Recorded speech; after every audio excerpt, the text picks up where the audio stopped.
aggregate stop loss coverage. And aggregate stop loss coverage is your worst case scenario if everybody has a ton of claims, right? You've already capped your individual liability at 75 grand.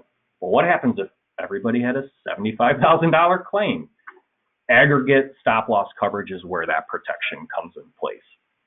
And it's essentially what that's going to do is it's going to pay you an amount.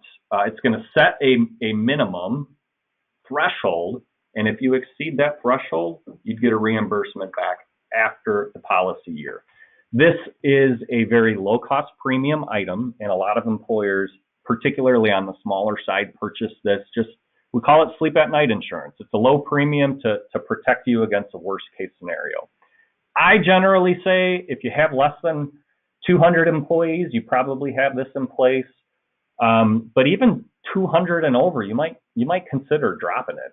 And here's why. I mean, what I've seen more often than not is that once an aggregate claim has actually happened, well, the stop loss carrier does an audit.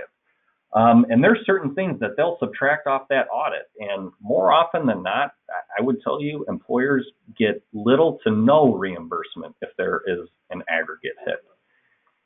And that's important because if you're a 30 life employer, you're purchasing aggregate stop loss. But if you're a 250 life employer and you got a 1% chance of hitting your aggregate stop loss, you might consider not purchasing that. So consider that your size, right? That matters. That 200 life threshold amount is where I would consider dropping it.